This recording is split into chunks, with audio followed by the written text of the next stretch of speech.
He pointed at me and said, "You're nothing special. A woman like you could never stand beside a man like me." People stared and the shame burned my skin. But then I felt my strength rise. I stood up and said, "Thank you for showing me who you are." And I walked away, leaving his cruelty behind me. He pointed at me and said, "You're nothing special. A woman like you could never stand beside a man like me." The words came out of Aiden's mouth like he'd been rehearsing them, loud and clear across the crowded bistro patio. People stared. The couple at the next table stopped eating. The waiter froze mid-step. The shame burned my skin, started in my chest and spread everywhere until I felt like I was on fire. For 3 years I'd loved this man. Adjusted my entire life around his schedule, his career, his expectations. And now he was pointing at me in front of his colleagues, telling everyone within earshot that I wasn't good enough to be with him. My throat closed.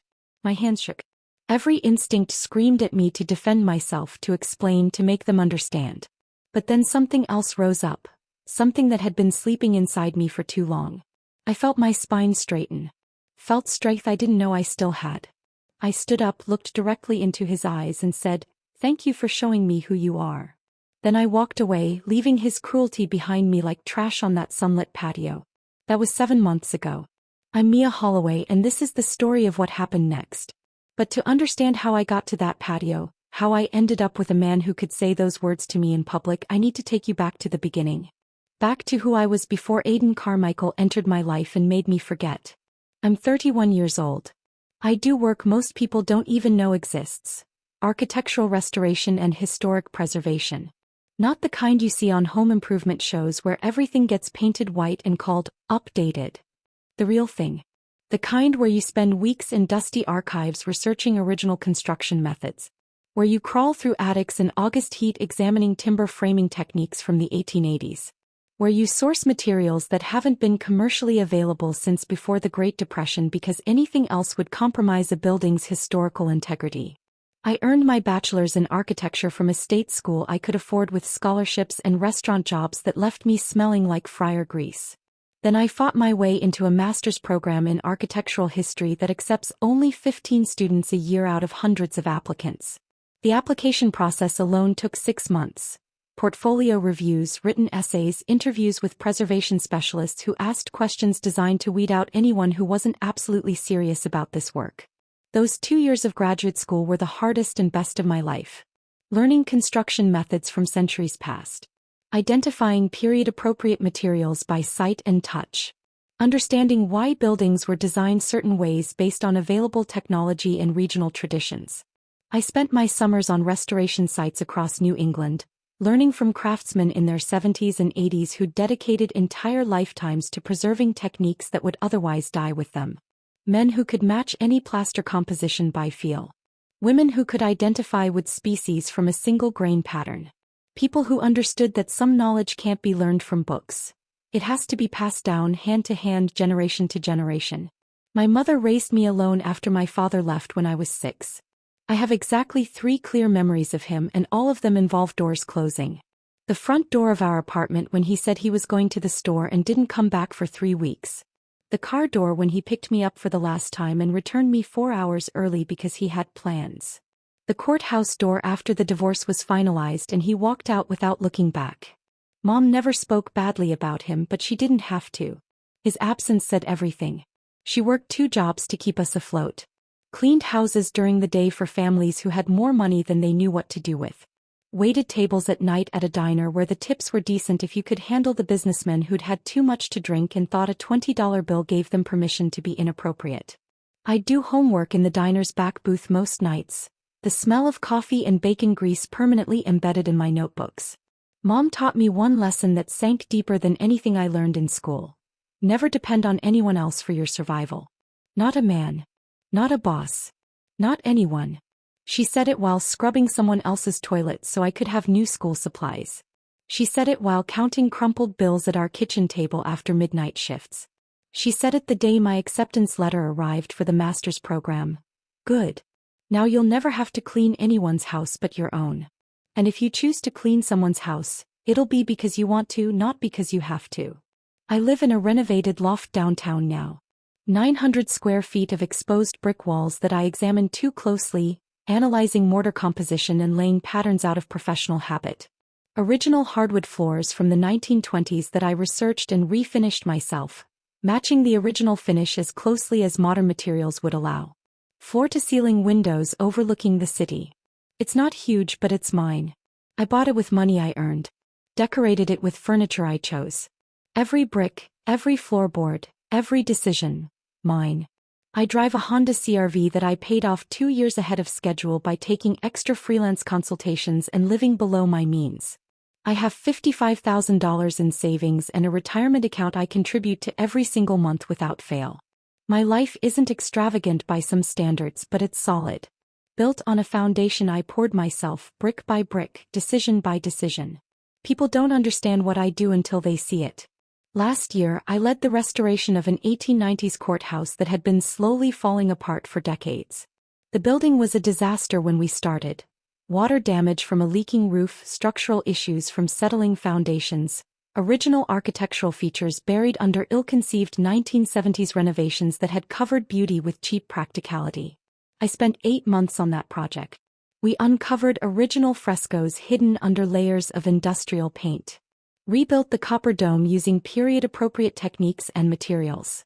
Restored marble staircases that had been damaged by decades of salt and neglect. The mayor himself thanked me at the Preservation Award ceremony. He stood at a podium in the restored courthouse rotunda and called the work a gift to future generations.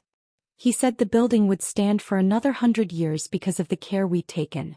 That project alone generated 6 new contract inquiries from municipalities and historical societies across the state. When I walk into a building that's 130 years old, I don't just see walls and floors. I see stories. The craftsmen who hand-carved decorative molding during long winter months. The families who lived there, their lives marked by scuff marks on baseboards and worn spots on stair treads. The history that deserves to be preserved because once it's destroyed, it's gone forever. No amount of money or regret can bring it back. I specialize in matching original materials down to microscopic details. Wood grain patterns, plaster composition, paint pigments mixed using historical formulas. I source period-appropriate fixtures from architectural salvage yards, estate sales, and sometimes from buildings that are beyond saving. I understand construction methods that modern builders have completely forgotten. Techniques that were standard practice a century ago but have been replaced by faster, cheaper alternatives that lack the same beauty and durability. The Brookline estate I'm working on now is a $2.3 million restoration project. I secured that contract myself after a 3-hour presentation to the owners about my approach to preservation. I managed the entire project. The plasterer who learned his trade from his grandfather in Italy, the woodworker who can replicate any molding profile from a single photograph, the mason who understands how lime mortar behaves differently than modern cement. I deal with the historical commission, navigating their requirements and restrictions. I coordinate with structural engineers and modern building code inspectors. I handle every detail from foundation stabilization to roof restoration. It's complex, demanding work that requires expertise most people will never have. But to certain people like Aidan Carmichael and his family, it was always just playing with old buildings. I met Aidan 3 years ago at a charity gala. One of those black tie events where Boston's professionals network over wine that costs more per bottle than I used to make in a week waiting tables. He was a corporate attorney at one of those massive downtown firms where they bill clients $600 an hour and measure success in billable hours and partnership potential. That night, he seemed genuinely interested when I talked about the historic mansion I was restoring in Cambridge. He asked thoughtful questions about the process. Listened, or seemed to listen, when I explained the challenges of matching materials that were no longer manufactured. He said, "That's fascinating. Most people wouldn't have the patience for that kind of detail work." I thought it was a compliment. I thought he saw my work as valuable. The first year was genuinely good. We'd spend weekends visiting antique shops and architectural salvage yards. I was always hunting for authentic hardware, original light fixtures, decorative elements that could be incorporated into my projects. He seemed to enjoy it, or at least he never complained.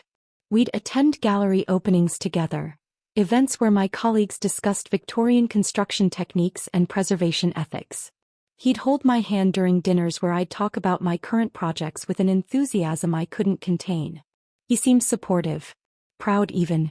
He'd introduce me to his friends as my girlfriend, the architect, which wasn't wrong but wasn't quite accurate either.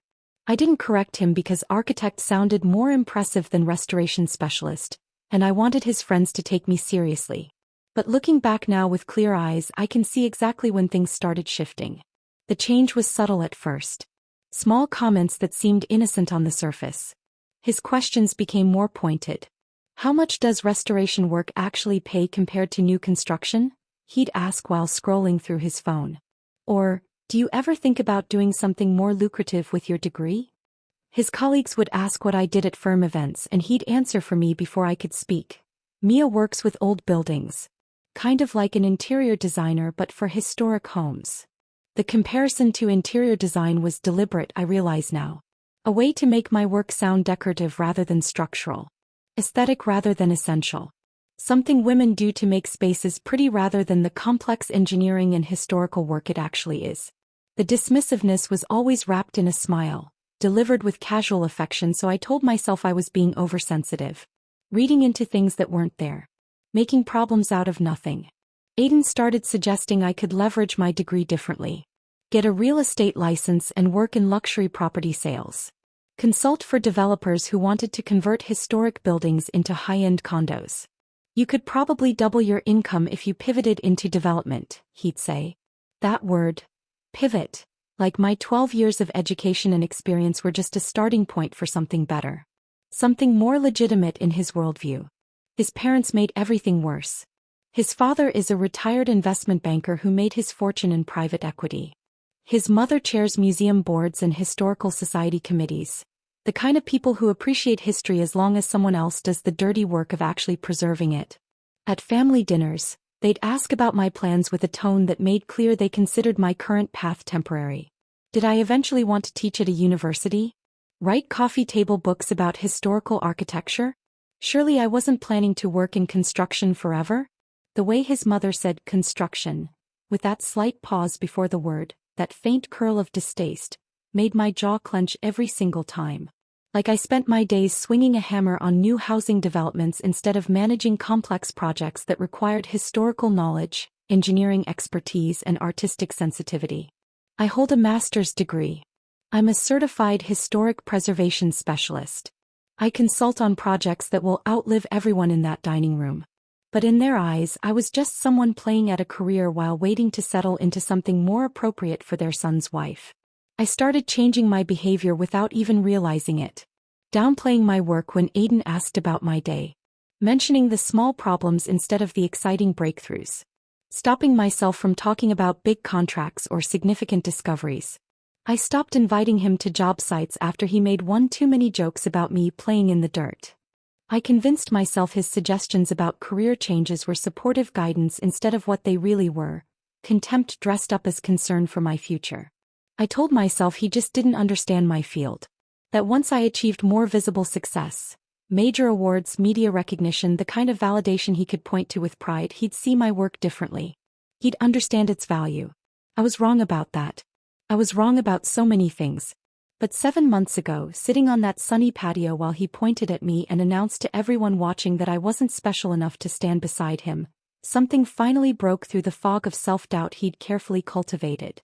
I saw him clearly for the first time in 3 years. And I walked away. This is what happened after. Aiden called me on a Thursday morning in early June. I was at the Brookline estate, standing in what used to be the library, examining water damage on the original coffered ceiling. My phone rang 3 times before I pulled off my work gloves to answer. Lunch tomorrow, he said without preamble. Bistro Laurent. 1 o'clock. I wiped dust from my forehead with the back of my hand. Tomorrow? Aiden, I've got the historical commission meeting at 2. I can't. Reschedule it. His tone left no room for negotiation. This is important. I need you to meet some people from the firm properly. 2 senior partners and their wives. It'll be good for you to make connections. Good for me. As if my career depended on impressing his colleagues rather than the quality of my work. But I heard something else in his voice. Urgency maybe. Or expectation. Like this lunch mattered to him in ways he wasn't explaining. "Hey," I said. "I'll move the meeting. Wear something nice. Not your work clothes." He hung up before I could respond. I stood there in that damaged library, phone still pressed to my ear, feeling something shift in my chest. Not your work clothes. Like showing up covered in plaster dust from a job site was something shameful instead of evidence of actual work being done. Friday arrived hot and bright. I wore my navy dress, the one I save for award ceremonies and important client meetings. Spent 20 minutes on my hair and makeup, trying to look polished enough to meet Aiden's standards. The dress felt wrong, too formal for lunch, too much effort for something that should have been casual. But I wanted to make a good impression. Wanted his colleagues to see me as someone who belonged in Aiden's world. I arrived at Bistro Laurent 5 minutes early. The restaurant was one of those places where everything costs twice what it should and the portions are deliberately small. Upscale French cuisine served on oversized plates. The kind of place where Aiden's firm held client meetings and billed the meals to expense accounts. The hostess led me to the patio, where the afternoon sun beat down mercilessly on white tablecloths and crystal water glasses. Aiden was already seated at a center table with 4 other people. 2 older men in expensive suits. 2 women in designer dresses that probably cost more than my monthly rent. Everyone turned to look as I approached. Mia finally. Aiden stood, kissed my cheek with the cold formality of a business greeting. "Everyone, this is my girlfriend, Mia Holloway." He gestured around the table. "This is Richard Patterson and his wife Margaret. And Thomas Brennan with his wife Claire. Richard and Thomas are senior partners at the firm." I shook hands with everyone, murmuring polite greetings. Margaret had kind eyes and a warm smile. Claire looked like she'd rather be anywhere else. The men assessed me with the casual evaluation that successful people give to those they're not sure matter yet. We sat. A waiter appeared instantly with menus and a wine list that Aiden ordered from without consulting anyone. The conversation started easily. Summer vacation plans, recent cases at the firm, the usual social lubrication that happens when strangers try to find common ground. I mostly listened. Sipped water. Smiled at appropriate moments. Tried to appear interested when Thomas talked about a murder case that had consumed the last 6 months of his life. The food arrived. Small, artfully arranged portions that looked better than they tasted. Then Margaret turned to me with genuine curiosity. "So Mia, what do you do?" The table went quiet. All eyes turned toward me. I'd been through this conversation 100 times at Aiden's work events. Had learned to keep my answer simple and digestible for people who wouldn't understand the complexities. "I specialize in historic building restoration," I said. "Currently working on an 1880s estate in Brookline." Margaret's face lit up. "Oh, how wonderful. My grandmother's house is Victorian, beautiful woodwork, but it's falling apart. The trim is all damaged and we can't find anyone who knows how to repair it properly. Do you work with residential clients?" I opened my mouth to answer, but Aiden cut in before I could speak. "Mia's more of a hobbyist," he said with a dismissive wave of his hand. "She does small restoration projects, but it's not really a full-time career path. We've been discussing her transitioning into something with more growth potential." The table went quiet. Different kind of quiet this time. Uncomfortable. Heat flooded my face. I felt my hands clench in my lap under the table. "Actually," I said, voice tight, "I run major restoration projects. The Brookline estate is a $2.3 million renovation. I'm the lead architect." Aiden laughed. That condescending chuckle that always made my stomach twist. That sound that said he found my words amusing in the way you'd find a child's exaggeration amusing. "Mia, you're part of a team. Let's not exaggerate your role." The shame was instant and overwhelming. He'd just told his colleagues, senior partners whose respect he desperately wanted, that I was lying about my professional accomplishments. Made me sound like I was inflating my importance, pretending to be more than I was. "I am the project lead. I secured the contract after a 3-hour presentation.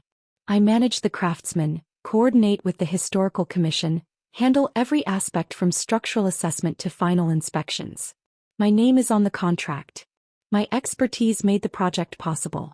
But contradicting him more forcefully felt impossible. We were surrounded by his professional circle, people whose opinions mattered to his career advancement.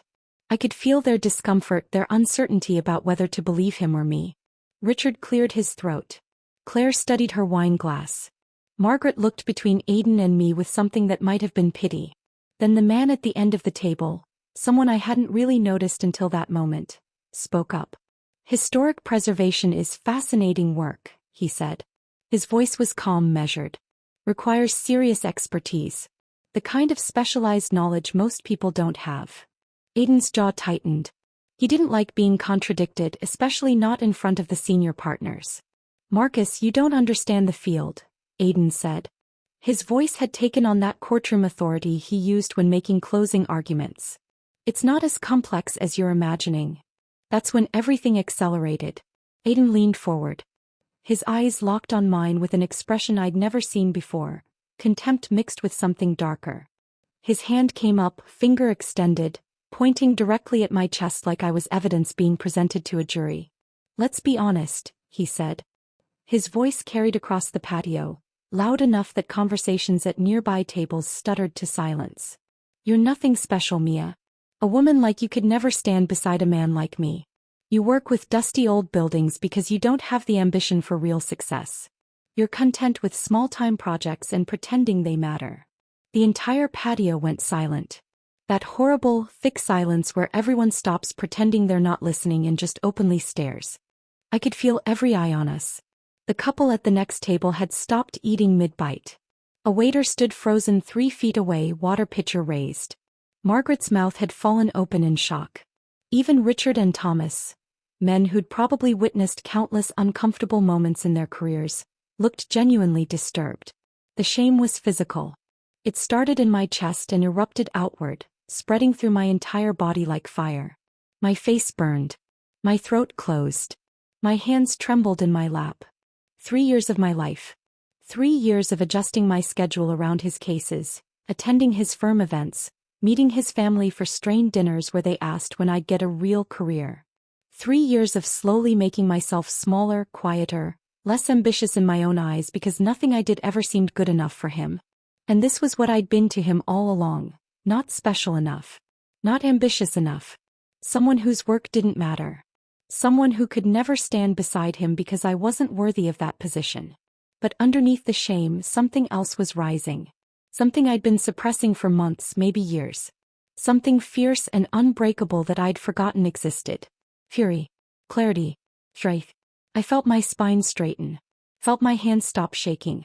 Felt that part of me that had survived my father leaving, that had worked 2 jobs to put myself through college, that had built a career in a field requiring precision and resilience. Felt all of that come flooding back. I stood up slowly. Every movement deliberate and controlled. I picked up my purse from the back of my chair. Looked directly into Aidan's smug, self-satisfied face. The face of a man who'd just publicly destroyed his girlfriend and felt justified doing it. Thank you for showing me who you are, I said. My voice was calm, steady, clear enough that every person on that patio heard every word. Then I walked away. Left my napkin on the table. Left the untouched entree that probably cost $60. Left Aidan sitting there with his finger still pointed at empty air. Left his colleagues' shocked expressions and the staring strangers and the frozen waiter behind.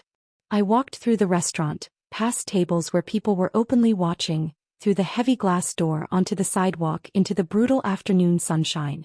My hands started shaking again the second I was alone. My vision blurred with tears I refused to let fall where anyone could see. But I'd done it. I'd walked away from his cruelty, from his contempt, from the slow, suffocating death of becoming someone small enough to fit into his world. I made it to my car in the parking garage. Sat in the driver's seat with the door closed and the engine off. Gripped the steering wheel with both hands and tried to process what had just happened. 3 years. I'd given him 3 years and this was what I'd been to him all along. Not special enough. Not ambitious enough. Not enough. My phone buzzed in my purse. Then buzzed again. And again. I pulled it out. 3 missed calls from Aidan. A text message notification on the screen. I stared at his name for a long moment. Then I declined the incoming 4th call, started the car and drove home. The tears came then. Hot and angry and mixed with something I couldn't quite name. But underneath them, beneath the humiliation and hurt, was something new. Relief. Like I'd been slowly suffocating for 3 years and someone had finally opened a window. I drove straight to my loft without thinking about the route. My hands operated on autopilot, turn signals, lane changes, parking. I don't remember any of it. Just the feeling of my chest constricting tighter with every block, the pressure building behind my eyes, the way my jaw ached from clenching it so hard. Inside my apartment, I dropped my purse on the floor by the door and collapsed onto the couch. The leather was cool against my bare arms. I stared at the exposed brick wall across from me, the one I'd spent hours examining when I first bought this place, analyzing the mortar composition and admiring the craftsmanship from the 1920s. Right now it was just a wall. Just bricks. Nothing more. My phone buzzed in my purse. Then buzzed again. I ignored it. Pulled my knees up to my chest. Pressed my palms against my eyes until I saw stars.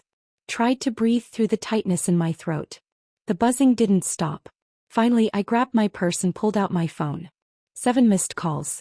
All from Aiden. And texts. So many texts. The first one had come through 4 minutes after I'd left the restaurant. Mia, that was inappropriate. You embarrassed me in front of my colleagues. I stared at the words until they blurred.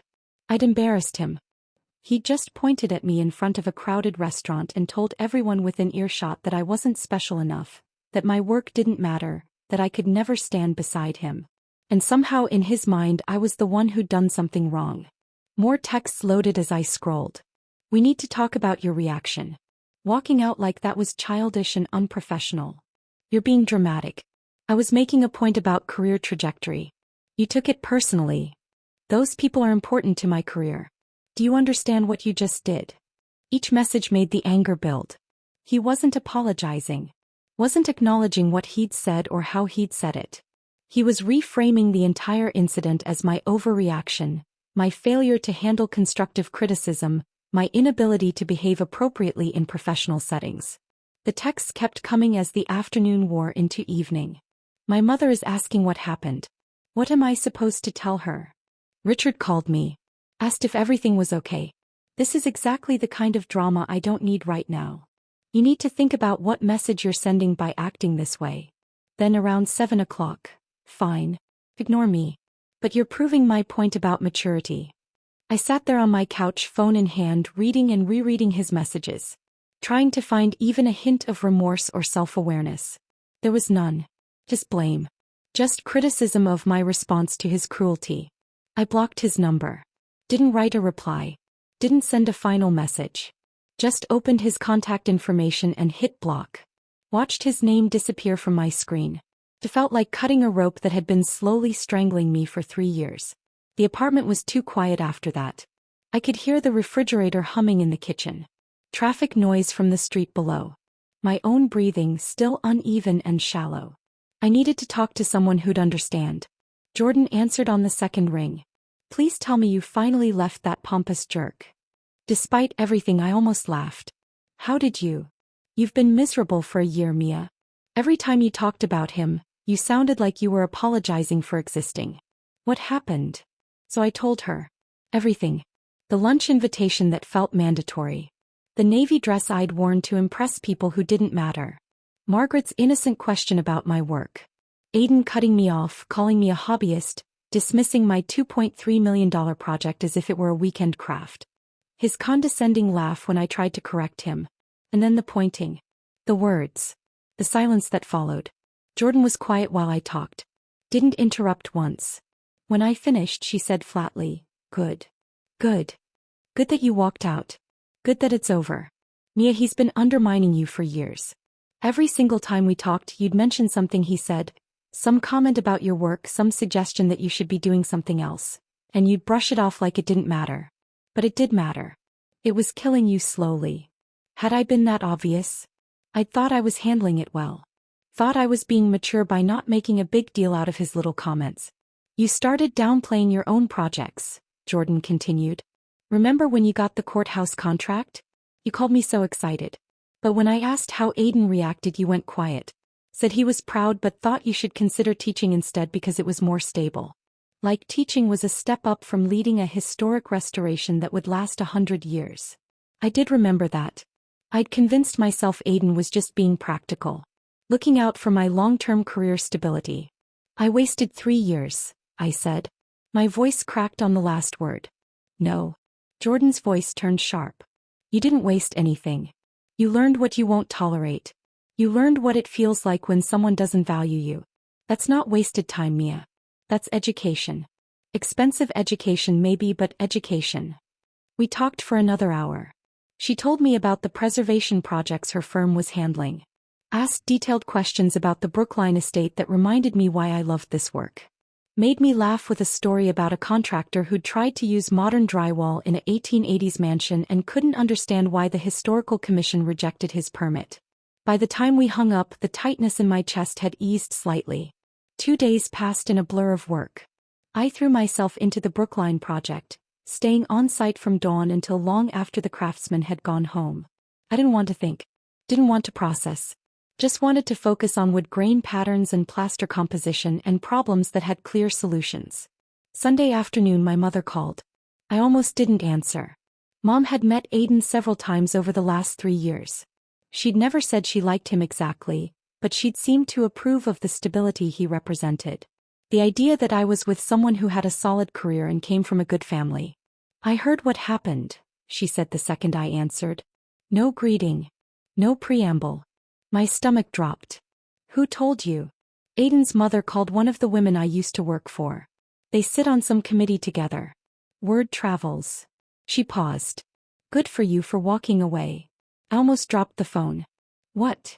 You heard me. If he talked to you that way in public, he's been talking to you that way in private for a long time. I raised you better than to accept that. Mom, I thought you liked him. You said he was stable. That he came from a good family. I said those things because you seemed happy.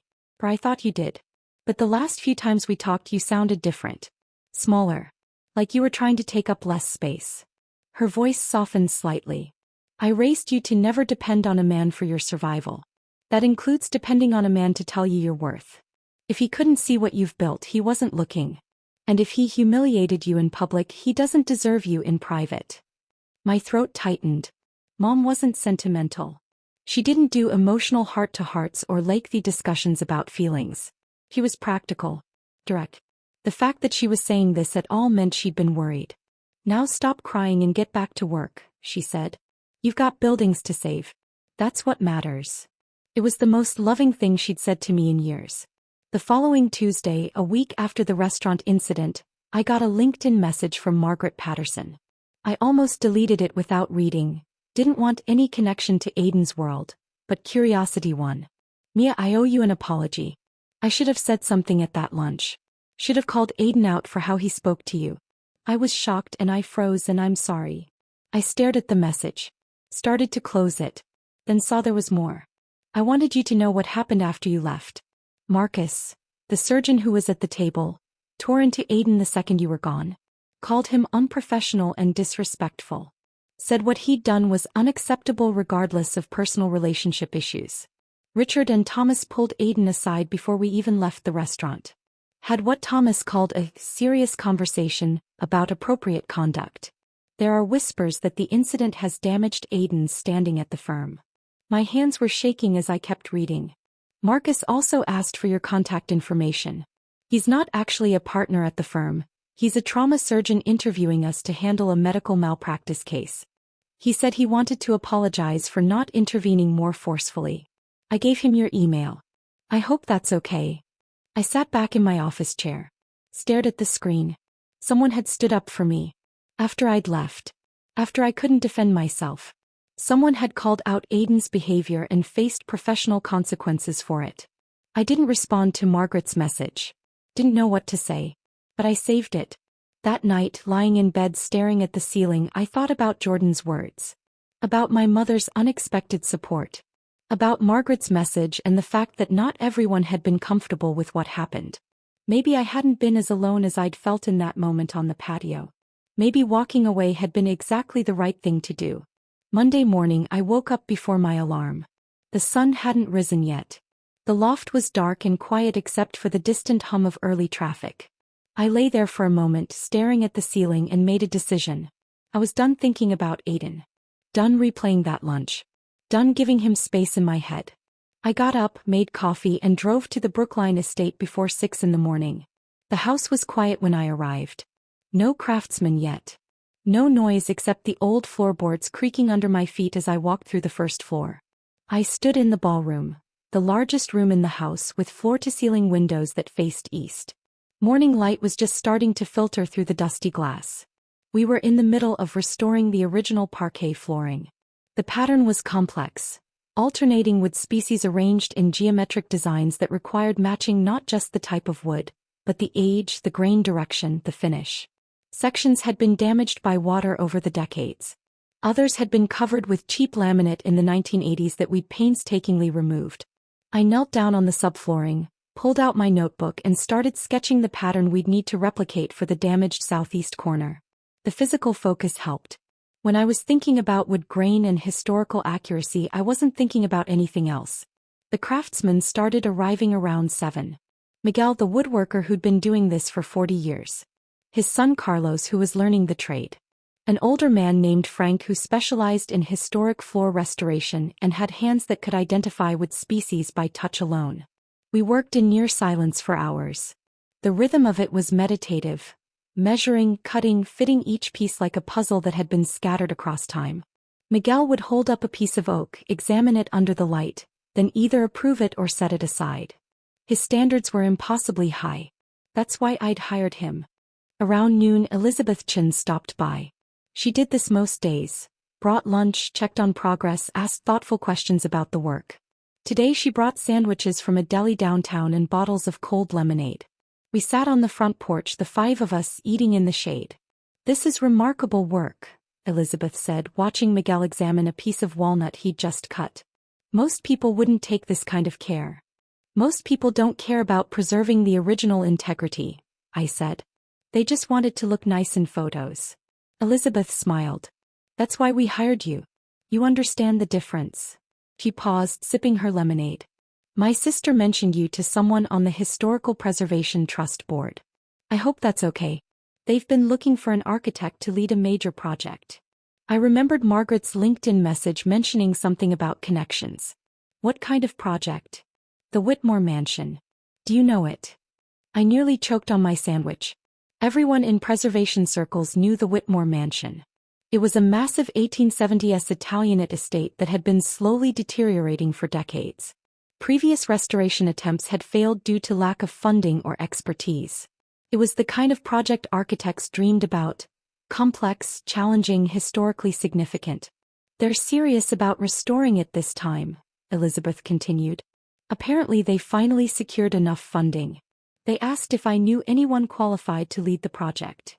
She looked at me. "I gave them your name." 2 weeks later, I was sitting in a conference room at the Historical Preservation Trust's offices, presenting my approach to the Whitmore Mansion restoration. 6 board members sat across from me. The director, a woman named Patricia Whitman who'd been in preservation for 30 years. 2 architects, a structural engineer, a historian, and Elizabeth's sister whose name turned out to be Catherine. I'd prepared for 3 days. Put together a presentation that outlined every phase of the project. Initial structural assessment, historical research into original materials and methods, contractor selection, timeline, budget allocation, coordination with modern building codes while maintaining historical integrity. Patricia asked hard questions. The structural engineer challenged some of my load-bearing assumptions. The historian wanted to know how I'd verify the authenticity of replacement materials. I answered everything. Showed them documentation from similar projects I'd completed. Explained my relationships with specialized craftsmen and material suppliers. Demonstrated that I understood the complexity and had the expertise to manage it. At the end, Patricia looked at the other board members, then back at me. "When can you start?" I signed the contract that afternoon. $4.5 million budget. 2-year timeline. Full authority as lead restoration architect. Sitting in my car afterward, I stared at the signed papers on the passenger seat. This was the kind of project Aidan had always dismissed as small time. The kind of work he'd suggested I abandon for something with more growth potential. I thought about his words on that patio. "You work with dusty old buildings because you don't have the ambition for real success." Then I started the car and drove back to the Brookline estate. I had work to do. But the work couldn't erase everything. The nightmares started about 3 weeks after the restaurant incident. Always variations on the same theme. I'd be back on that patio, frozen in my chair while Aiden pointed at me. His words would echo, getting louder each time. Not special. Could never stand beside me. No ambition. Everyone would be staring, not just the people at the table but crowds of strangers, all watching me shrink smaller and smaller until I disappeared. Sometimes the dream shifted locations. I'd be presenting the Whitmore project to the trust board, and Aiden would walk in mid-presentation. He'd interrupt, tell them I was exaggerating my qualifications, that I wasn't really capable of leading a project this size. And they'd believe him. They'd tear up the contract while I stood there unable to speak. I'd wake up sweating, heart racing, reaching for my phone to make sure he hadn't somehow contacted me. Jordan noticed during one of our weekly video calls. We'd been talking about the Whitmore contract and I'd lost my train of thought mid-sentence. "You look exhausted," she said. "I'm fine. Just busy with both projects." "Mia." Her voice went serious. "When's the last time you slept through the night?" I couldn't remember. "I'm dealing with it." "Are you? Or are you just working yourself into the ground so you don't have to think about what happened?" I didn't answer. Jordan sighed. "Healing isn't linear. You walked away from him physically, that took courage. But now you have to do the harder work of walking away from him emotionally. That takes time. And it's okay if you're not there yet." He was right. I knew she was right. But knowing didn't make the nightmares stop. A month after the restaurant incident, Rachel Donnelly called me. She was part of Aiden's social circle, someone I'd spent time with at various events over the years. We weren't close, but we'd always been friendly enough. "Can we meet for coffee?" she asked. "I want to talk to you about something." I almost said no. Didn't want any connection to Aiden's world. But curiosity and maybe some residual sense of social obligation made me agree. We met at a cafe 3 blocks from my loft. Rachel was already there when I arrived, sitting at a corner table with 2 lattes. "Thanks for meeting me," she said as I sat down. "I know things have been complicated. That's one word for it." She wrapped her hands around her cup. "I heard what happened at Bistro Laurent. Several people did. And I wanted you to know that a lot of us think Aiden was completely out of line." I waited. There was definitely a but coming. "But," Rachel continued, leaning forward slightly, "you have to understand the pressure he's under right now. He's up for junior partner at the firm. His parents have these enormous expectations. He's been incredibly stressed for months. I think that day at lunch he just snapped. Said things he didn't mean." I set down my coffee cup very carefully. "So I should excuse public humiliation because he was stressed?" "I'm not saying it was okay. I'm just saying there's context. And maybe if you'd been more understanding about his career needs, more supportive during this difficult time, he wouldn't have reacted that way." The implication hung in the air between us. That I'd somehow contributed to my own humiliation. That my lack of understanding had pushed him to say those things. I stood up, pulled a $5 bill from my wallet and left it on the table. "Where are you going?" Rachel looked genuinely confused. Away from someone who thinks I deserved what happened because I wasn't supportive enough of a man who spent 3 years undermining my career. I walked out. Second time in a month I'd left a conversation mid-sentence. This time I felt nothing but clarity. Anyone who excused cruelty wasn't actually a friend. Anyone who suggested I'd provoked my own humiliation by not being understanding enough had revealed exactly where their loyalty lay. I deleted Rachel's number from my phone before I reached my car. That evening I sat in my loft with takeout I didn't really want to eat, thinking about the last month. The nightmares that wouldn't stop. The so-called friend who'd blamed me for Aiden's behavior. The exhaustion that came from working 12-hour days to avoid thinking about anything else. But also, the Whitmore contract sitting on my desk. Elizabeth's respect. Jordan's unwavering support. My mother's unexpected validation. The craftsman who trusted my expertise without question. I was rebuilding. The ground was still shaking. I wasn't healed yet. But I was standing. And that was something. 3 months after the restaurant incident, I was standing in the produce section of Whole Foods, examining tomatoes and mentally calculating whether I had time to make dinner or if I'd be eating takeout again, when I heard a voice that made my entire body tense. "Mia." I looked up. Aiden's mother stood 10 feet away, perfectly dressed in cream linen and pearls despite the summer heat. Her expression was carefully neutral, but her eyes were cold. I saw her before she'd fully approached. Every instinct screamed at me to put down the tomatoes and leave. Just walk away. But years of social conditioning, of being polite, of not making scenes, of respecting elders even when they didn't respect you, made my feet stay planted. Mrs. Carmichael, I said. Kept my voice level. She moved closer, positioning herself so I couldn't easily escape without being obviously rude. We need to talk. I don't think we do. Aiden has been devastated since you ended things. She said it like a fact. Like I'd done something to him instead of walking away from someone who'd publicly humiliated me. Whatever he said at that lunch, I'm sure it was taken out of context. He speaks highly of you, you know. Always has. The audacity of it stole my breath for a moment. He made a mistake, she continued. And you're being unforgiving. That's not attractive in a woman your age. My age. As if turning 31 made me desperate enough to accept cruelty. He humiliated me in public, I said quietly. A woman pushing a cart past us glanced over and I lowered my voice further. He pointed at me in front of his colleagues and told everyone I wasn't special enough to stand beside him. That's not something that was taken out of context, Mrs. Carmichael. Those were his exact words. She waved a hand dismissively. Aiden has always been passionate. Sometimes that comes across as harsh to people who don't understand him. But he's a good man from a good family. And frankly, Mia, you're not getting any younger. Women in your position don't have the luxury of being prideful. In your position. The words hung between us. Not wealthy enough. Not connected enough. Not from the right family. Not enough. I set down the tomatoes very carefully. Looked at this woman who'd spent 3 years making subtle comments about my career, my background, my unsuitability for her son. Who was now standing in a grocery store telling me I should be grateful for public humiliation because time was running out for women like me.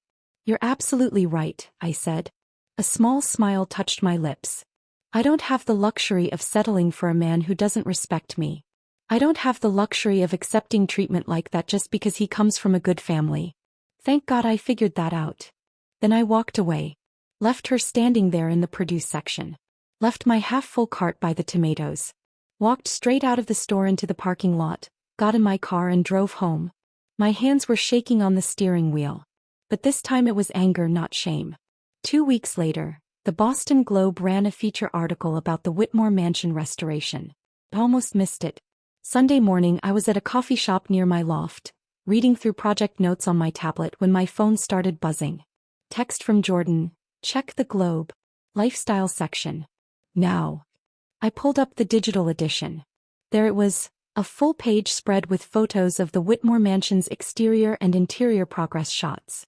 The headline read, Preserving the Past, How One Architect is Setting New Standards in Historic Restoration. The article was detailed. They'd interviewed me for 2 hours the previous month, and the journalist had actually done her research. She wrote about my approach to matching original materials, about the complexity of coordinating historical accuracy with modern building codes, about the specialized craftsmen I'd assembled. She called my work innovative and meticulous. Quoted Patricia Whitman from the Historical Preservation Trust saying I was exactly the kind of expert the field needs. My phone exploded after that. Emails flooded my inbox.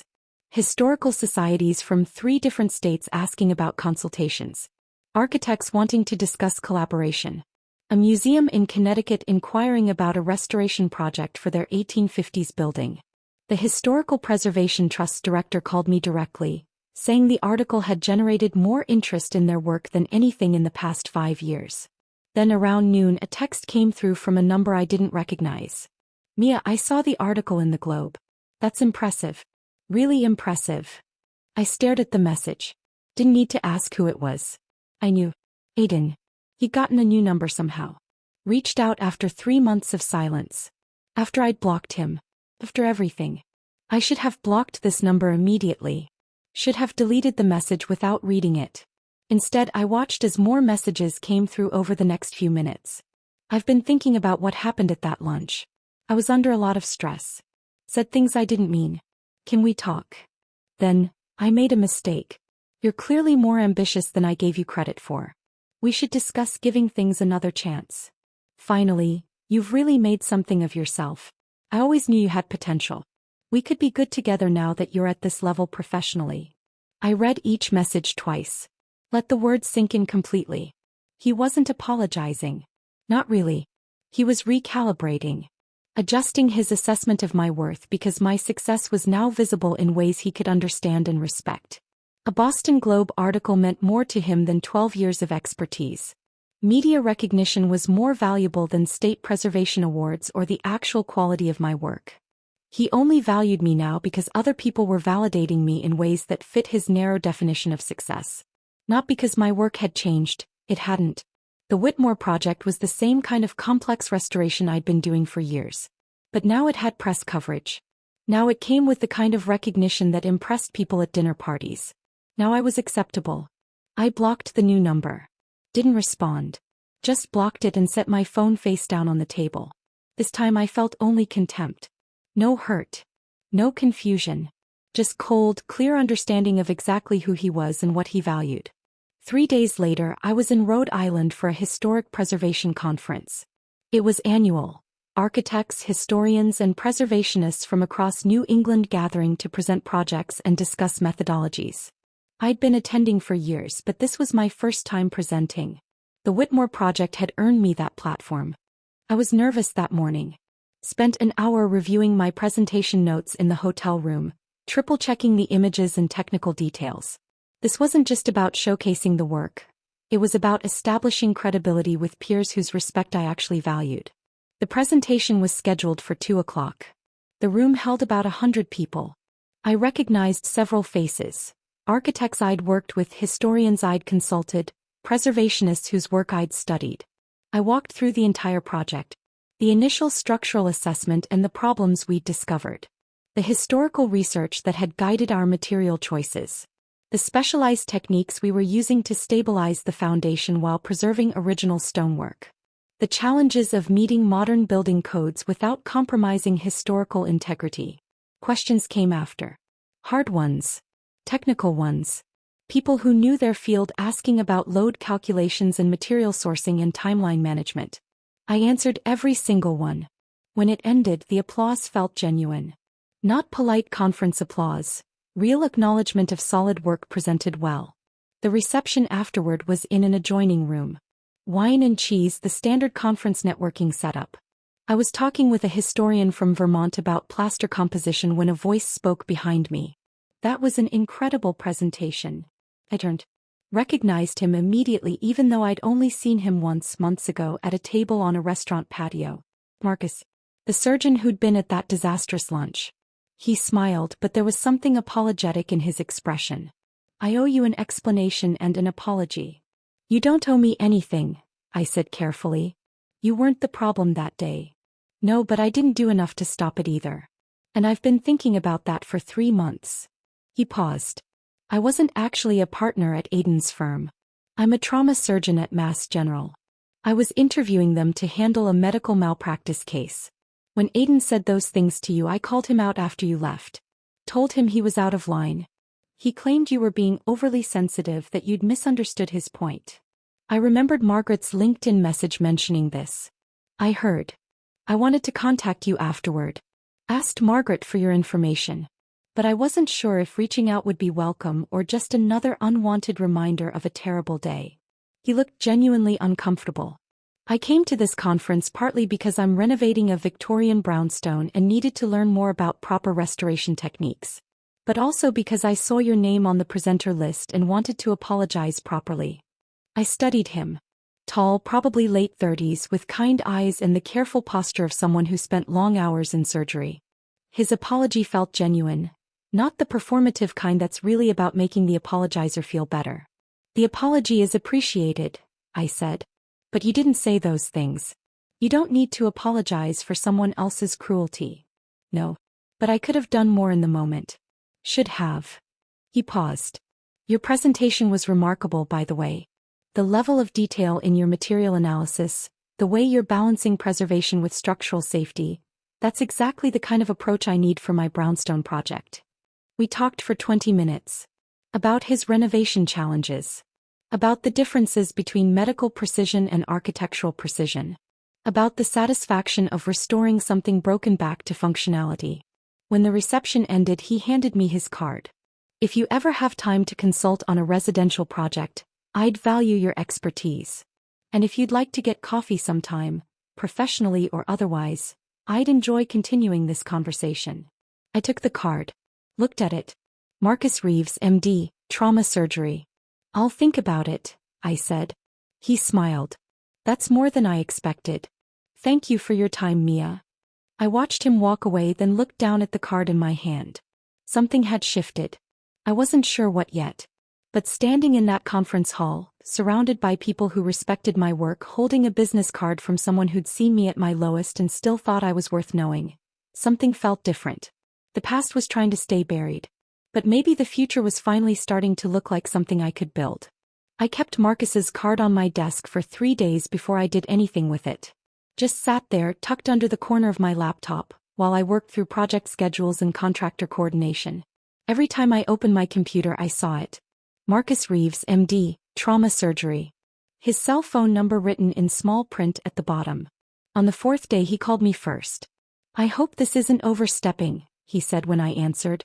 "But I'm standing in my brownstone looking at what I'm pretty sure is original plaster under 6 layers of paint, and I have no idea what to do with it." I smiled despite myself. "Don't sand it." "Noted. Can I hire you for a consultation? Actual paid consultation, not just grabbing your expertise for free over coffee." We met at his brownstone that Saturday. It was in the South End, one of those narrow Victorian buildings that lined the tree-covered streets. Beautiful bones, but the previous owner had done unfortunate updates in the 1990s. Dropped ceilings covering original crown molding, laminate flooring over hardwood, modern light fixtures that clashed with the architectural style. Marcus met me at the door in jeans and a faded MIT t-shirt, looking nothing like the man in the suit at the conference. "Thank you for coming. I know your schedule is insane right now." We walked through the space together. I pointed out where original features had been covered or removed, explained what could be restored and what would need to be carefully replicated. He followed behind me with a notebook, taking actual notes, asking questions that showed he was genuinely trying to understand. "You see things no one else sees," he said as we stood in what used to be the library. I just explained how the bookcases had originally been built in, judging from the wall marks and floor impressions.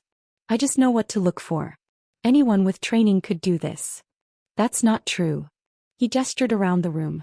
"I walked through this house a dozen times before buying it. Thought I'd noticed everything. But you found details in 20 minutes that I completely missed. That's expertise, not just training." Something about the way he said it, straightforward, matter-of-fact, with genuine respect, made my chest tighten. After we finished the walkthrough, Marcus asked if I wanted to grab dinner. "Just to say thank you for the consultation. There's a good Italian place 2 blocks away." I should have said no. I wasn't looking for complications. Wasn't ready for anything beyond work and rebuilding. But something made me say yes anyway. The restaurant was small, warm, the kind of neighborhood place with red checkered tablecloths and photos of Italy covering the walls. We sat by the window, ordered pasta and wine, and talked. Marcus told me about his work at Mass General. The satisfaction of putting broken bodies back together. The frustration of losing patients despite doing everything technically correct. "Sometimes the damage is too extensive," he said quietly. "Sometimes people come to us too late, and there's nothing we can do but make them comfortable." I understood that in a way I hadn't expected to. Some buildings are like that too. Too far gone structurally. You want to save them, but sometimes the kindest thing is to document what existed and let them go. He looked at me across the table. "That must be hard. Knowing when to stop fighting." "The hardest part of the job." We talked about his family. His sister, the aerospace engineer who designed components for satellites. His brother, who restored vintage motorcycles in his garage and sold them to collectors. His parents, both retired teachers, who'd raised their kids to respect mastery in any form. "They never cared what we did professionally," Marcus said. "They cared that we did it well. My dad used to say the world needs excellent plumbers as much as it needs excellent doctors. Maybe more, since you can live without surgery but you can't live without working toilets." I laughed. Really laughed for the first time in months. The idea that some careers are inherently superior to others never made sense to me, he continued. "You've spent 12 years becoming an expert in something most people don't even know exists. that deserves the same respect as any other expertise. Something in my chest loosened. For 3 years I'd absorbed Aiden's subtle message that my work was lesser, that I should be doing something more impressive, that architectural restoration was a hobby I should outgrow. Marcus saw it completely differently. Expertise was expertise regardless of the field or how much social prestige it carried. When he walked me to my car after dinner, he stopped on the sidewalk. "I'd like to see you again." Not for professional reasons. I hesitated. He noticed immediately. "Too soon?" he asked gently. "Maybe," I said honestly. "I don't know where I am yet. With everything." He nodded. "Fair enough. But I'm patient. And I think you're worth waiting for." He didn't push. Didn't try to convince me or make arguments about why I should give him a chance. Just accepted what I said and stepped back. That restraint meant more than any persuasion could have. The Whitmore Mansion restoration accelerated over the next 2 months. Every decision I made was documented, photographed, submitted to architectural journals for publication. The project had become a case study, a model for how to approach large-scale historic restoration without compromising integrity. We'd restored the original frescoes in the dining room using period-appropriate pigments mixed according to 19th-century formulas. Rebuilt the conservatory with hand-blown glass sourced from one of the last manufacturers who still used traditional methods. Stabilized the foundation using modern engineering while preserving every piece of original stonework. Local news covered our progress. The Historical Preservation Trust started using the project in their educational materials. I gave 3 interviews in as many weeks, 2 for preservation journals, 1 for a local magazine doing a feature on women in traditionally male-dominated fields. My phone didn't stop ringing. Historic estates needed assessment. Theaters needed restoration architects. Churches, museums, private collectors with Victorian homes. Everyone wanted the architect who'd brought the Whitmore Mansion back to life. I realized I couldn't handle it alone anymore. Not if I wanted to maintain quality. So I formalized the business. Holloway Restoration Architecture. Hired 3 junior architects I'd mentored over the years. Talented people who understood that this work required patience and precision. Rented office space in a converted factory building, exposed brick and timber beams that reflected the aesthetic of our work. Within 6 weeks we had 5 active projects and a waiting list. I wasn't trying to prove anything to Aiden. Not consciously. But I was proving something to myself. That I belonged in this field, that my work mattered, that I didn't need validation from someone who couldn't see my value. Marcus and I had coffee 3 times over those 2 months. Just coffee. Professional conversations that occasionally wandered into personal territory. He told me about a patient he'd lost, a young woman who'd come in after a car accident with injuries too severe to repair. I told him about a building that had collapsed during a previous restoration attempt, killing 2 workers because the contractor had ignored structural assessments. We understood each other's grief. The weight of responsibility when you hold fragile things in your hands. The 4th time we met at a cafe near my office, he asked if I'd like to have dinner again. An actual date this time. No pretending it's professional networking. I said yes. A week later, Aiden showed up at my office. I was reviewing blueprints for a theater restoration when my assistant buzzed me. We'd hired her 2 weeks earlier, a practical necessity as the firm grew. "Someone here to see you. Says it's urgent." I assumed it was a client. Maybe someone from the Whitmore project with a question. Instead, Aiden walked through my office door like he owned the space. He looked different. Thinner.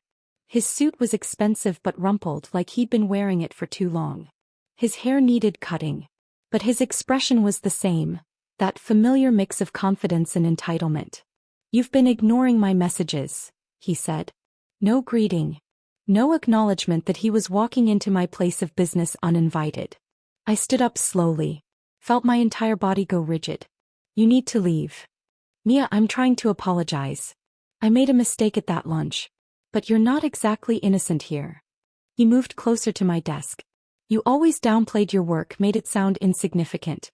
How was I supposed to take you seriously when you couldn't even talk about your projects with confidence?" The audacity took my breath away. I'd downplayed my work because he'd made me feel small for doing it.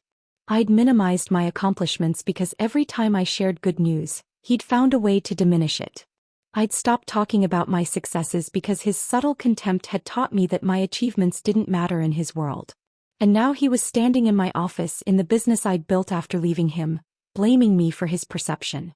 Making my response to his years of subtle cruelty into evidence of my inadequacy. "Get out," I said. My voice was cold, controlled. "If you show up here again, I'm calling security." He stared at me like I'd said something incomprehensible. "You're making a mistake, Mia. Women like you don't get many chances with men like me." There was again. That phrase. Women like you. Men like me. "Leave," I repeated. "Now." He held my gaze for a long moment, then turned and walked out. I sat back down after the door closed. My hands were shaking. Not with fear. Not with shame. With rage. Pure, clarifying rage at the audacity of a man who'd publicly humiliated me, who'd spent 3 years undermining my confidence, who'd now shown up at my workplace to blame me for his behavior. My assistant knocked softly. "Are you okay? Should I have called security?" "I'm fine," I said. "But if that man shows up again, don't let him pass the front desk." She nodded and left. I sat there alone in my office, looking at the blueprints spread across my desk, at the framed photos on the wall showing completed restorations, at the business cards in their holder with my name and title. Mia Holloway, Principal Architect. Everything I'd built. Everything I was building. Aiden had no place in any of it. That evening, after Aiden left my office, I called Marcus. Didn't think about it. Just picked up my phone and dialed. "Hey," he said. I could hear hospital sounds in the background, beeping monitors, distant voices. "Everything okay? Aiden showed up at my office today." Silence. Then, "Are you safe? Do you need me to come over?" The immediate concern in his voice made my throat tighten. "I'm fine." He left. But it rattled me more than I expected. "That's understandable. Want to talk about it?" We talked for 40 minutes. He was between surgeries, stealing time in a break room, and he just listened while I explained what had happened. The blame shifting. The audacity. The way Aiden had tried to make his cruelty into evidence of my inadequacy. "He's rewriting history," Marcus said finally. "Making himself the victim because you won't accept his version of events. Classic manipulation." "I know. I just can't believe he actually showed up. Like he has a right to demand my attention." "He doesn't. And you handled it perfectly. Set a boundary and enforced it. That takes strength." After we hung up, I sat in my office for a long time, looking at the blueprints on my desk, thinking about boundaries and strength and the difference between the man who'd just left my office and the man I just talked to on the phone. 6 weeks later, the Historical Preservation Trust held their annual gala fundraiser. Black tie event at a restored 1920s ballroom downtown. One of those grand spaces with crystal chandeliers and marble columns and architectural details that made preservation architects weak in the knees. I'd consulted on the ballroom's restoration 3 years ago. Advised on chandelier restoration and floor refinishing. The trust had invited me to the gala every year since, but I'd always gone with Aiden, and the thought of going alone this year made my stomach twist with anxiety. Jordan called me 2 weeks before the event. "I'm flying in for the gala. Booked my ticket this morning. You're going and I'm making sure of it." "Jordan, I don't know if I..." "Nope. You're going. You're going to wear something fabulous and you're going to show everyone exactly who you are now. Not Aiden's diminished version. The real you. What if he's there? Then he gets to see you thriving." That's the best response to everything he said. He was right. I knew she was right. But anxiety still coiled in my chest at the thought of running into him. Marcus asked if I wanted company 3 days before the event. We were having dinner at a quiet restaurant near his brownstone. Our 5th date, though we'd stopped counting. "The Trust Gala," he said. "Would you like me to come with you? As your date? Officially?" I hesitated. We'd been seeing each other casually for 2 months. Dinners, coffee, one afternoon spent walking through his renovation, pointing out original features. Long conversations that felt easy and comfortable. But we hadn't defined what we were doing. Hadn't put labels on it. "You don't have to," I said. "I know it's not your scene. I'd like to. If you want me there." Something in his tone, steady, genuine, with no pressure or expectation, made me decide. Yes. I'd like that. The night of the gala, my mother helped me pick out a dress. She'd driven in from her apartment an hour north. insisted on being part of the preparation. We stood in my bedroom looking at 3 options I'd laid out on the bed. "The green one," she said immediately, pointing to a deep emerald dress with clean lines and a subtle elegance. "It makes you look powerful." I tried it on. He was right.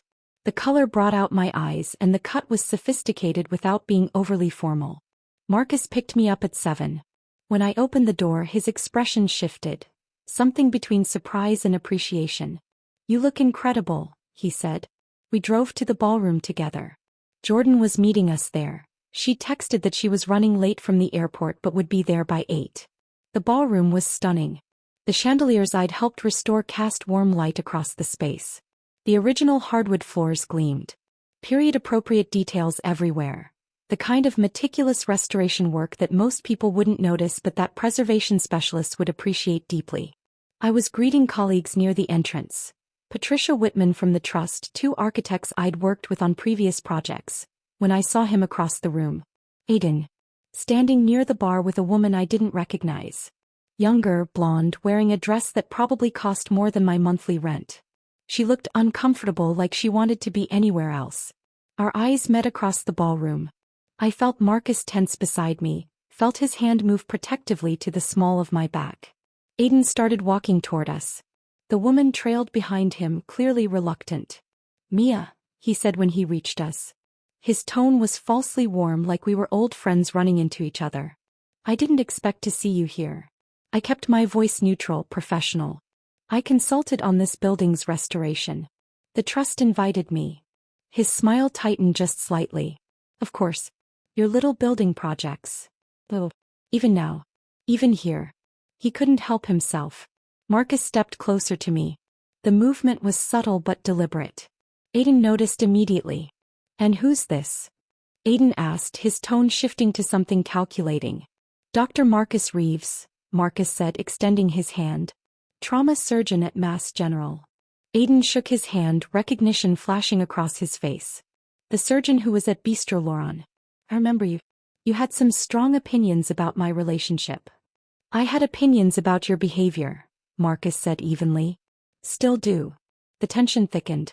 People nearby were starting to glance over, sensing something wrong. Aiden's date looked like she wanted to sink through the floor. I decided to end it before it escalated.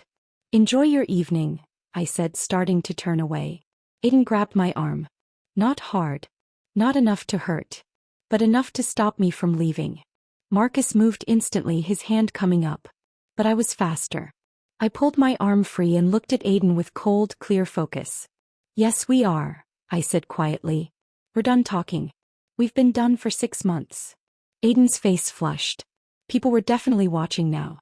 The ballroom's noise level had dropped as conversations stuttered to silence around us. "You think you're better than me now?"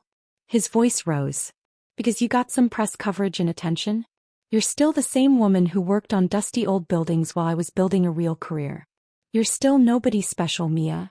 Something inside me snapped. Not into pieces, into clarity. I'd spent 6 months processing what he'd done. Healing. Moving forward. Trying to let go of the anger and hurt. But here he was, at an event celebrating the exact work he'd spent 3 years diminishing, proving that he hadn't changed at all. Hadn't learned anything. Hadn't developed even a shred of self-awareness about his behavior. "You're right," I said. My voice was clear, steady, loud enough that everyone nearby could hear. "I am the same woman. The woman who spent 12 years becoming an expert in her field. The woman who leads multi-million-dollar restoration projects. The woman who preserves history for future generations so that buildings like this one," I gestured around the ballroom, "can stand for another century."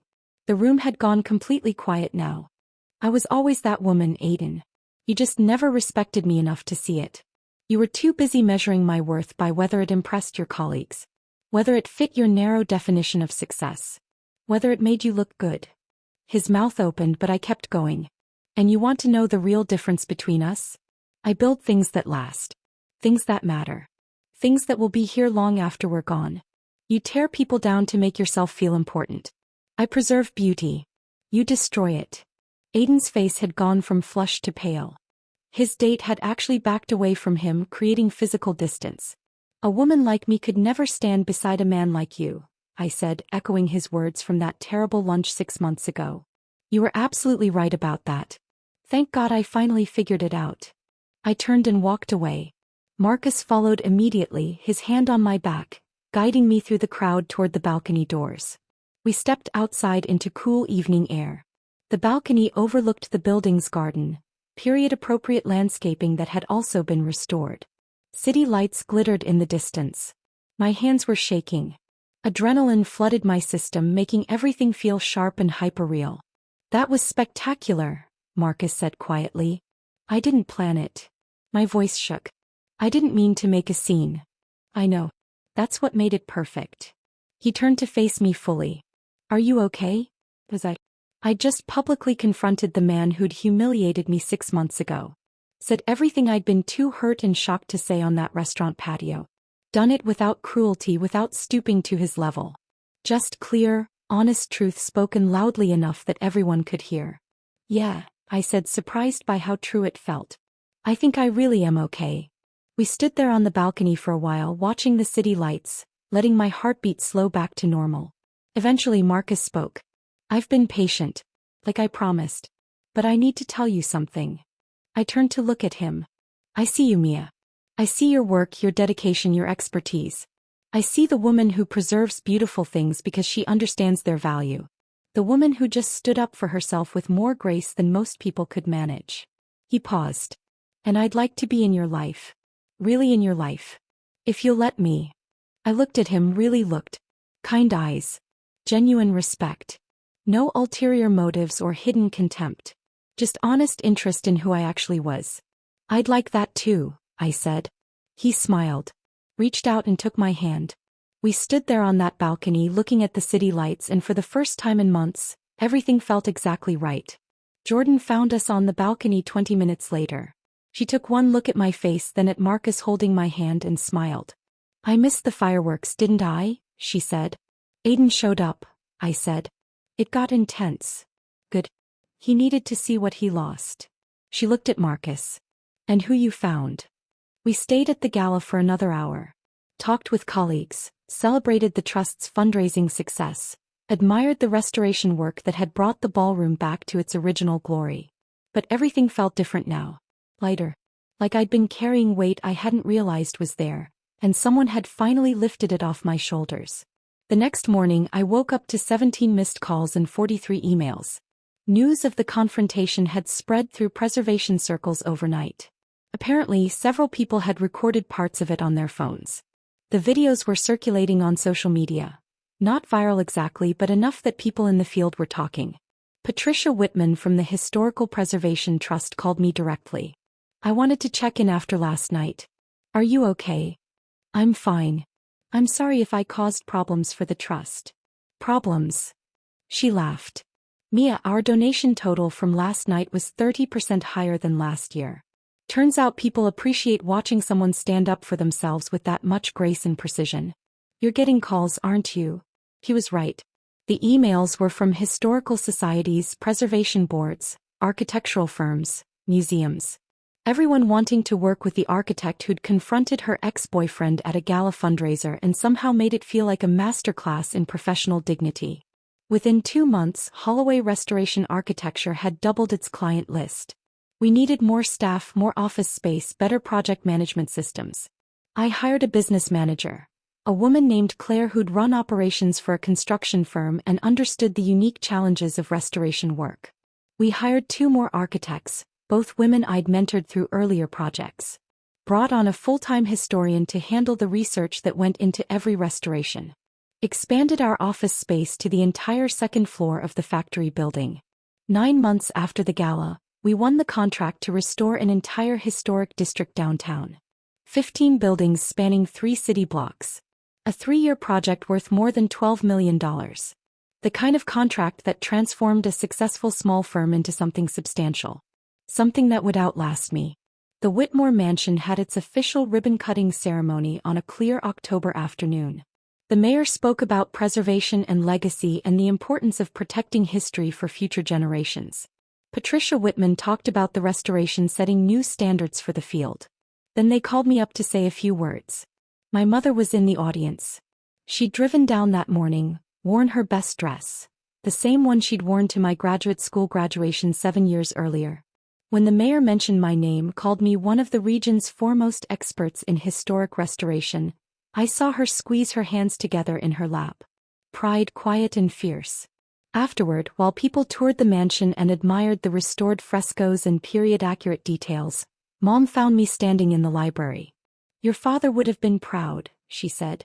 I stared at her. She never mentioned my father. Not in years. Not since the divorce was finalized when I was 6. "Mom, he left. He didn't care enough to stay." She nodded slowly. "I know. But you turned out remarkable anyway.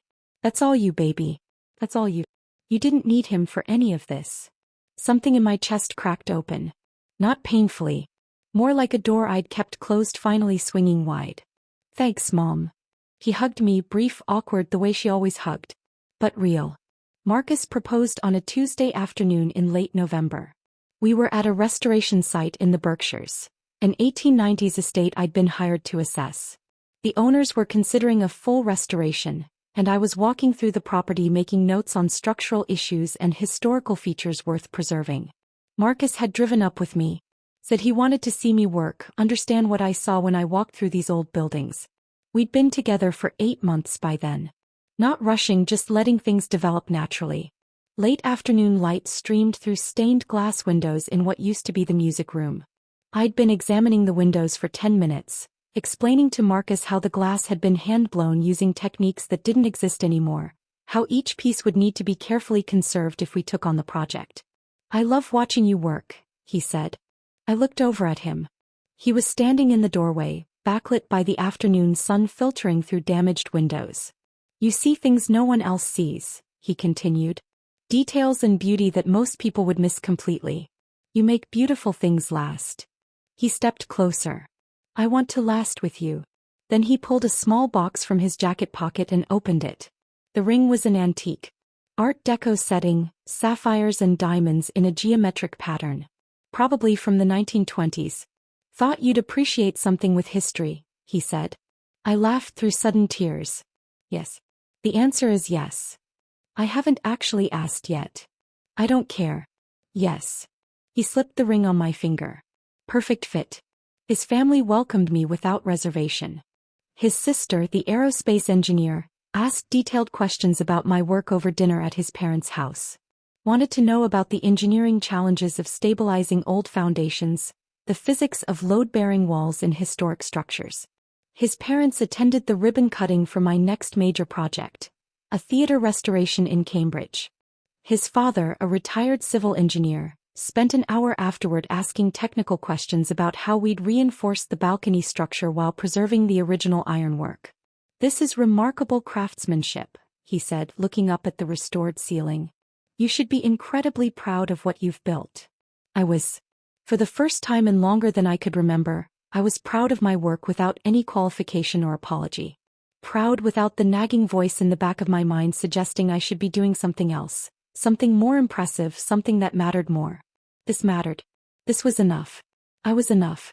Through preservation circles, through the informal network that exists in any specialized field, I heard about Aidan's trajectory. He'd left his law firm. The official story was mutual parting of ways to pursue other opportunities. But whispers suggested conflicts with partners over his treatment of junior associates and support staff. A pattern of behavior that had become impossible to ignore after the gala incident. He joined a smaller firm. Taken a pay cut. Was trying to rebuild professional credibility he'd damaged through years of treating people as disposable if they didn't serve his ambitions. He was dating someone new. A woman who worked in his new firm's marketing department. Jordan saw them at a legal industry event and reported back. "She looks exhausted," Jordan said. "Like she's performing this role and it's killing her slowly." I felt genuine sadness for her. For any woman who'd have to learn what I'd learned. That some people only value you when your success reflects well on them. But I didn't feel satisfaction about Aidan's struggles. Didn't feel vindicated or pleased that his career had suffered. Mostly I felt nothing. He'd become irrelevant to my life. Just someone I used to know who'd taught me an expensive but valuable lesson about what I wouldn't tolerate. Margaret, the partner's wife from that terrible lunch, reached out one more time. We met for coffee and she told me something I hadn't known. After the gala confrontation, after the videos circulated and people started talking, several staff members from Aiden's old firm had come forward with complaints. Stories about his treatment of paralegals, junior associates, administrative assistants. A pattern of dismissiveness and contempt that went far beyond what he'd done to me. The incident at Bistro Laurent wasn't isolated, Margaret said. It was just the most public example. What you did at the gala, standing up to him that clearly, it gave other people courage to speak up about their own experiences. I didn't know what to do with that information. Didn't want to be responsible for his professional problems. But also recognized that he'd created those problems himself through years of treating people as less valuable than him. The wedding is in 11 days. We're getting married at a restored 1920s estate, one of my firm's completed projects. Small ceremony, fewer than 50 guests. Marcus's sister is officiating. My mother is walking me down the aisle. We're honeymooning in Italy for 2 weeks. Visiting architectural sites I've studied for years but never seen in person. The Duomo in Florence with Brunelleschi's dome. Palladio's villas in Vicenza. The ancient Roman ruins that still stand after 2,000 years. The business continues growing. We just won a contract to restore an 1880s opera house in Providence. My dream project. The kind of complex, beautiful restoration work that made me fall in love with this field in the first place. But the real measure of success isn't the contracts or the revenue or the recognition. It's waking up Monday morning genuinely excited about the work ahead. It's seeing a building I've restored and knowing it will stand for another century because of decisions I made. It's mentoring young architects who love this work the way I do, passing on knowledge the same way it was passed to me. It's finding a partner who values my competence instead of tolerating it. Who sees my expertise as an asset instead of something that needs explaining or apologizing for. Aiden's pointing finger still appears in my mind sometimes. Not often anymore, but occasionally. When I'm tired or stressed or doubting myself, I'll remember that moment on the restaurant patio. The shame. The humiliation. The horrible silence. But now when I think about it, I don't feel shame anymore. I feel gratitude. That moment of public humiliation was actually a moment of clarity. His contempt stripped away all the illusions I'd been maintaining about our relationship. His cruelty freed me to build something infinitely better. Sometimes the worst moments redirect you toward better things. Sometimes the people who publicly diminish you are actually showing you the exit door you were too afraid to walk through on your own. I walked through that door 7 months ago. On the other side was everything I'd been too busy appeasing someone else to build for myself. That's what real success looks like. Not someone else's approval or validation. Not proving your worth to people who refuse to recognize it. But having the courage to value yourself when others don't. Building a life with people who actually see you. Aiden was right about one thing. A woman like me could never stand beside a man like him. Thank God I finally figured out I didn't want to. If this story of finding strength after humiliation had you rooting for Mia, hit that like button right now. My favorite part was when she stood up at that gala and turned his cruel words right back at him with pure grace. What was your favorite moment? Drop it in the comments below. Don't miss more empowering stories like this. Subscribe and hit that notification bell so you never miss an upload.